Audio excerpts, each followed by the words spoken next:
हाँ मम्मी, सब कुछ बहुत अच्छा है। अरे मेरी सास को भी अपनी साड़ी बहुत पसंद आई है मम्मी, वो तैयार करवाएंगी उसे। और बेटा तेरा सूट? सब कुछ बहुत अच्छा है मम्मी, आप टेंशन मत लो, मुझे सूट भी बहुत अच्छा लगा। मम्मी अभी काम का टाइम है, मैं थोड़ा काम कर लूँ। आपके पास ना रात को फोन करती हूँ फ्री होकर। हाँ हाँ बेटा, काम कर ले, जब तू फ्री हो जाए जब बात करना। हाँ ठीक है मम्मी, नमस्ते। नमस्ते। क्या कहा काजल ने? सब कुछ पसंद आया है ना उसके ससुराल वालों को? कोई कमी तो नहीं रह गई ना? नहीं जी, सब खुश हैं, सबको सारा सामान पसंद आया है। और वैसे भी वो लोग तो हैं इतने शरीफ, आज तक कभी उन्होंने कहा है कोई कमी निकाली है? बहुत शरीफ लोग हैं वो। पापा जी, माँ जी, आपकी चाय। वो माँ जी। हाँ बहू बोल, कुछ काम था? माँ जी, आज मेरे घर से तीज का सिंधारा देने आ रहे हैं। अभी फोन आया था मेरी मम्मी का, वो मेरे भाई के साथ चाचा का लड़का और मौसी का लड़का भी आएगा। हाँ तो बहू क्या परेशानी है, कुछ मंगवाना है तो बता। यही पूछने आई थी माँ जी, फिर खाने में क्या बनाऊं? बहू, मुझे बताओ क्या लाना है। मैं अभी बाजार जा रहा हूँ चाय पीकर। मैं ले आता हूँ जो तुम्हें मंगवाना है, मुझे बता दो। क्योंकि आशु तो शाम को ही आएगा ना ऑफिस से। वैसे आएंगे कब तक बेटा? हाँ पापा जी, वो लोग चल दिए हैं, पहुंच ही जाएंगे दोपहर तक। तो जी दोपहर को तो खाने का टाइम भी हो जाता है, आप चाय पीकर जल्दी चले जाओ बाजार और सामान ले आओ, बहू जो मंगवाए वो ला दो। प्रणाम मौसा जी, अब हम चलते हैं, वरना फिर लेट हो जाएंगे। ठीक है बच्चों, आराम से जाना और पहुंचकर फोन करना। जी। अच्छा सविता जी, मैं भी जाता हूँ दुकान पर। आज मैं दुकान पर ही नहीं गया हूँ, वो लड़का संभाल रहा है, देखता हूँ वो क्या कर रहा है। हाँ जी। वो माँ जी, आपसे एक बात कहनी थी। हाँ बहू बोल।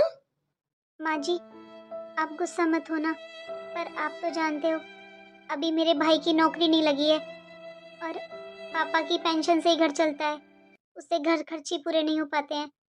इसलिए पापा का फोन आया था कि इस बार उन्होंने कपड़े नहीं भेजे हैं किसी के, बस फ्रूट्स और ये थोड़े लड्डू भेजे हैं बस। आपकी साड़ी भी नहीं भेजी है, और ना ही मेरे लिए। बस यही था, मम्मी ने बोला है कि जब उनके पास पैसे हो जाएंगे तब वो कपड़े भेज देंगी।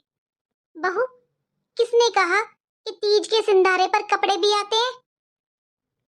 बहू, ये लेन देन हर इंसान अपनी गुंजाइश के हिसाब से करता है, लेकिन कहीं भी किसी भी किताब में ये नहीं लिखा है कि बहू के मायके से ये सामान जरूर ही आएगा, या कपड़े जरूर आएंगे, गहने जरूर आएंगे। बेटा मैंने तो आज तक कहीं नहीं पढ़ा। बेटा, प्यार और सम्मान का तो एक मिठाई का डब्बा भी बहुत ज्यादा होता है। बहू, ये कुछ पैसे मेरी तरफ से हैं त्योहार के नाम के, कल आशु के साथ जाना और अपनी पसंद की साड़ी और तुझे जो कुछ पसंद आए वो ले आना। ठीक है माँ जी। अच्छा बहू, मैं अपने कमरे में जा रही हूँ, आज तू खाना मुझे कमरे में ही दे देना, आज तो मैं बहुत थक रही हूँ। ठीक है माँ जी। कितना अच्छा परिवार है ये, माँ जी पापा जी, ये सब कितने अच्छे हैं। सच में मैंने कभी नहीं सोचा था कि ससुराल इतनी भी अच्छी होती है। माँ, क्या करोगी आप मामा जी के जाकर? माँ, ना कभी मामा जी का फोन आता है ना मामी का। आप ही फोन करते हो जब भी करते हो। तो क्यों जा रहे हो माँ वहां पर? सविता जी, मायके जाने की भी एक उम्र होती है। अरे इस उम्र में क्या अच्छा लगता है मायके जाना? त्योहार अपने घर में बहू बेटे अपने परिवार के साथ मनाओ। क्या करोगी अपने मायके जाकर? पहले तो जी आप मुझे एक बात बताओ, ये किसने कहा है कि मायके जाने की एक उम्र होती है? अरे वो मेरा मायका है, मेरे भाई हैं भाभी हैं, और त्योहार तो मैं अपने परिवार अपने बहू बेटों के साथ ही मनाऊंगी। पर एक दिन मैं हो आऊंगी अपने मायके तो मुझे भी अच्छा लगेगा। मेरा बहुत मन है अपने भैया से मिलने का। आशु, रही बात बेटा फोन की, तो आजकल फोन इतना कौन करता है बेटा, कहाँ टाइम मिलता है फोन करने का, घर गृहस्थी में इतने काम हो जाते हैं। अब मैंने ही नहीं किया इतने दिनों से भाई भाभी के पास फोन, तो उन्हें भी टाइम नहीं मिला होगा बेटा। और बेटा तू तो जानता ही है, मैं चाहे कभी जाऊं या ना जाऊं, पर सावन में एक बार अपने मायके जरूर जाती हूँ। लेकिन हर बार तुम्हारा भतीजा आता था सावन में सविता जी, लेकिन इस बार वो भी नहीं आया। तुम समझो बात को। अब उनकी अलग रिश्तेदारी हो चुकी है, उनकी बेटी की भी शादी हो चुकी है, उनके बेटे की भी शादी हो चुकी है। अब तुम खुद सोचो, इस उम्र में कौन सिंधारे भेजता है? मेरी मानो तो तुम मत जाओ वहां पर। अच्छा माँ, इतना उदास मत हो। अगर आपका इतना मन है ना, तो चलो, मैं आपको छोड़ देता हूँ वहां पर। और माँ, मैं आपको बाहर ही छोड़ दूंगा, क्योंकि अगर मैं घर के अंदर जाऊंगा तो मुझे वहां थोड़ा टाइम लगेगा और मैं लेट हो जाऊंगा। काजल, जल्दी से तुम माँ की तैयारी करवा दो, मैं बहुत लेट हो रहा हूँ। जी, इस बार कोई मेरा सिंधारा लेकर नहीं आया। शायद काम में बिजी होंगे सब। कोई बात नहीं, भाई के घर 2-4 दिन रह भी लूंगी और अपना सिंधारा भी ले जाऊंगी। मम्मी, सब कुछ ध्यान से रख दिया है ना? कुछ रहना जाए, ये पहला सिंधारा है, अंजलि का कोई कमी नहीं रहनी चाहिए। ऐसे कैसे कमी रह जाएगी बेटा? और सुन, अंजलि को बोल देना, फिर भी अगर उसे कोई सूट पसंद ना आए ना, तो मुझे फोन पर बता देगी। वैसे सब उसने खुद नहीं पसंद करे हैं वीडियो कॉलिंग से। ठीक है मम्मी, अब चलता हूँ। हाँ बेटा, ध्यान से जाना। मेरी बहू ने बोला था सरप्राइज देना मामा जी और मामी जी को जाकर, इसलिए मैंने तो फोन भी नहीं किया भाभी के पास। अरे बुआ जी, इसे नहीं है बुढ़ापे में भी चैन। प्रणाम बुआ जी। खुश रहे बेटा, हमेशा खुश रहे। बुआ जी, आप किसके साथ आए हो? हाँ बेटा, यहीं पर आंसू छोड़ गया था, फिर वो ऑफिस के लिए लेट हो जाता ना, इसलिए निकल गया। क्यों बेटा, तू मेरे पास ही आ रहा था क्या मेरा सिंधारा लेकर? नहीं बुआ जी, वो बहन जी, सिंदारे का समय, हाथ में सामान है तो सिंदारा लेकर ही जा रहा होगा ना। अंजलि का पहला सिंदारा है, उसके पास जा रहा है, तो टोकना तो जरूरी नहीं होता ना बहन जी। मैं टोक नहीं रही भाभी, मैं तो बस ऐसे ही पूछ लिया। बेटा अब तू जा, क्यों लेट हो रहा है? मैंने तो वैसे ही पूछा था, भाभी तो ऐसे ही गुस्सा कर गई। गुड्डू भी चला गया गाड़ी लेकर, और भाभी ने तो कहा ही नहीं अंदर आने के लिए, शायद भूल गई होगी। अरे मेरे भाई का घर है, मैं खुद ही चली जाती हूँ अपने भाई के घर। कहाँ गई भाभी? ना भाई दिखाई दे रहे हैं ना बहू। लो बहन जी, पानी। भाभी, भैया कहाँ पर है? और घर में कोई दिखाई नहीं दे रहा। बहन जी, आपके भैया घर पर थोड़ी ना मिलेंगे इस समय, काम काज में लगे हुए हैं। हम तो बस बहन जी सारे बिजी हैं, कोई फ्री नहीं है। हाँ भाभी, ये बात तो है, आजकल सभी बिजी हैं, हर कोई अपने काम काज में लगा रहता है। और भाभी, गुड्डू अंजलि के पास गया है? हाँ, अभी आपको बाहर बताया तो था, अंजलि के पास जा रहा है वो। अरे बहनों को इंतजार रहता है, तीज है ना, पहला सिंदारा है बहन जी अंजलि का, तो जाना जरूरी है ना। हाँ भाभी, ये बात तो है, बहन बेटी को तो इंतजार रहता ही है। भाभी, इस बार सावन में आपने मेरे पास चक्कर लगाया ही नहीं, कोई नहीं आया, तो मैं भी उदास ही हो गई थी। मन तो उदास हो गई ना, इस बार सावन में घेवर जो नहीं गया। बात सुनो बहन जी, अब ना हमारी रिश्तेदारी हो गई है बड़ी। देखो, मैंने बेटे की भी शादी कर ली, बेटी की भी शादी कर दी, अब बेटी के तो 30 त्योहार देने होते हैं ना। अब आप ना बहन जी ये सिंदारे का इंतजार छोड़ दो, जब हमारे पास टाइम होगा तो आपसे कभी कभार मिलने आ जाया करेंगे। पर बहन जी, अब हम आपके हर त्योहार देने नहीं आ सकते, बुरा मत मानना बहन जी, अब तो बेटियों का लेन देन चला लेना वही बहुत है। भाभी, मुझे भी पता है कि अब आपकी रिश्तेदारी बड़ी हो गई है, और मेरा कब तक चलाओगे आप? अभी अंजलि की नई नई शादी हुई है, उसका लेना देना करोगे।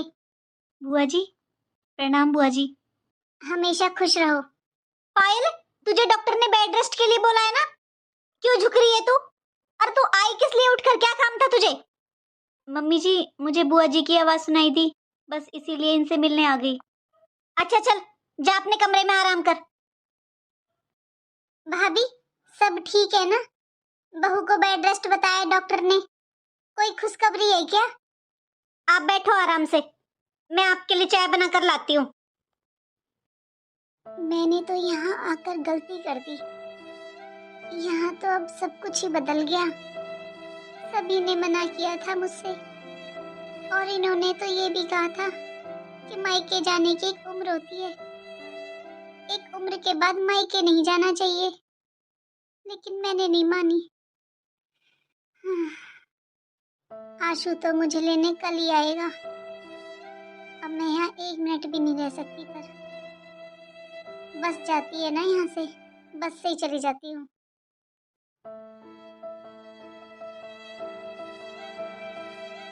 भाभी, रहने दो चाय, मैं चलती हूँ। बला टली। पायल बहू, क्या चाहिए बेटा तुझे? तू बार बार क्यों उठ रही है?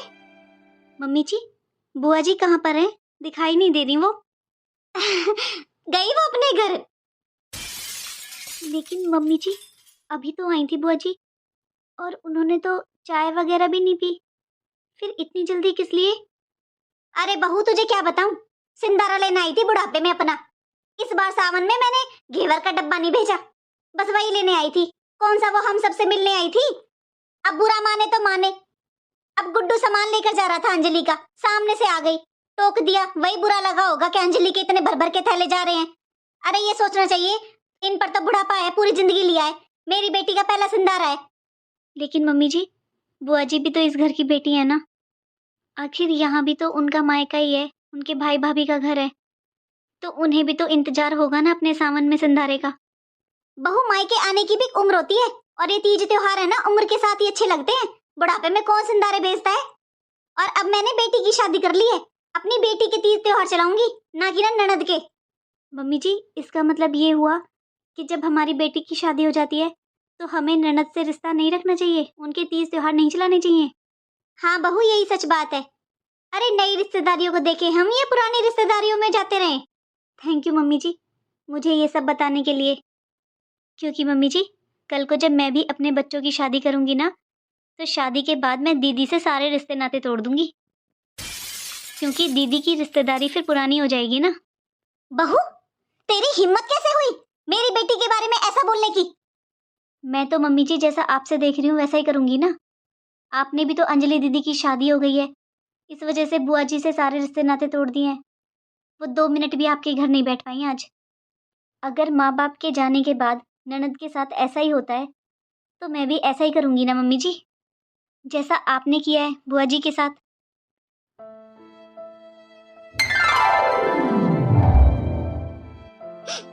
शाम होने को आई है, कैसे जाऊं घर? ना ही अब भाई के घर वापस जा सकती हूँ, और अब तो मुझे किसी बस का भी नहीं पता। कैसे जाऊं अपने घर वापस? बहू बेटे को क्या मुंह दिखाऊंगी? माँ के सामने ही मायका होता है, पीछे कोई किसी का नहीं होता। सविता, भाई, बहन, तू यहाँ रास्ते में क्यों बैठी है? और यहाँ पर क्यों बैठी है? घर क्यों नहीं गई? कौन छोड़कर गया है तुझे? क्या बात हुई है सविता, मुझे बता बहन। तेरी तबीयत ठीक नहीं लग रही है मुझे। क्या हुआ है सविता? चल घर चलकर बात करना, चल मेरे साथ घर।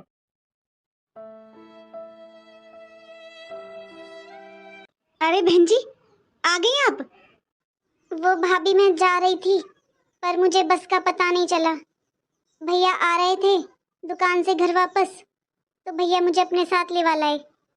बहन जी, बस भी करो अब, मुझे माफ़ कर दो बहन जी।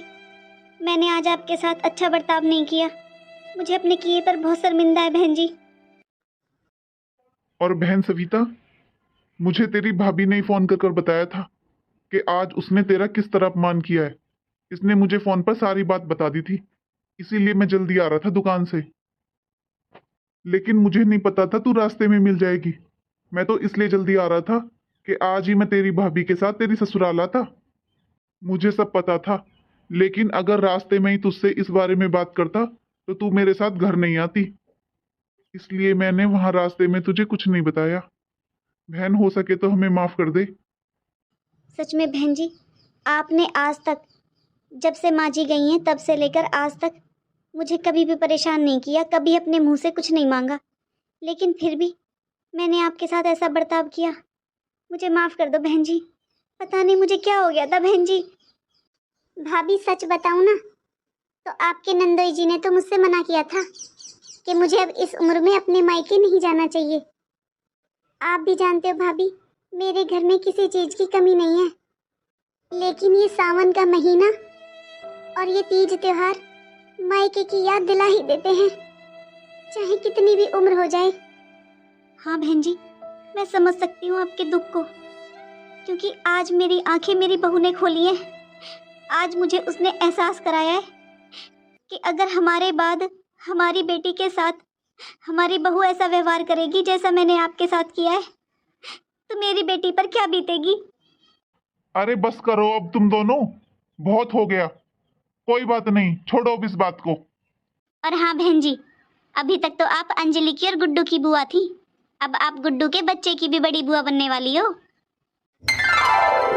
अच्छा भाभी, ये तो बहुत खुशी की बात है। हाँ, तो आपकी जिम्मेदारी भी बढ़ गई है, अब बहू का जापा आपको ही करना है। आप तो जानते हो बहन जी, अंजलि की अभी नई नई शादी हुई है, तो उसे तो मैं इतने दिनों के लिए बुलाऊंगी नहीं, और आपको ही आना पड़ेगा।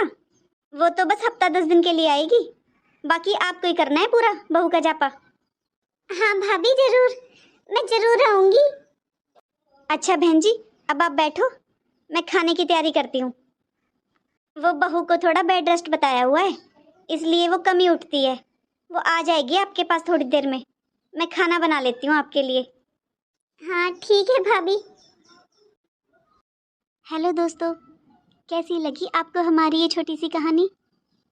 हम बस इस कहानी से ये बताना चाहते थे कि आजकल हर कोई ये बोलता है कि एक उम्र के बाद मायके नहीं जाना चाहिए, या बुआ का मायका नहीं होता। लेकिन क्यों भाई, अरे बुआ भी तो उसी घर की बेटी है ना। माना कि बेटी का करो आप, खूब अच्छे से करो, लेकिन बुआ को मत भूलो। अरे एक उम्र के बाद तो बुआ खुद ही इतना लेना देना छोड़ देती हैं। वो तो आप प्यार से बुला लोगे, उसमें भी खुश हो जाती हैं। अगर आपको हमारी ये छोटी सी कहानी अच्छी लगी हो तो कमेंट बॉक्स में राधे राधे ज़रूर लिखें। राधे राधे।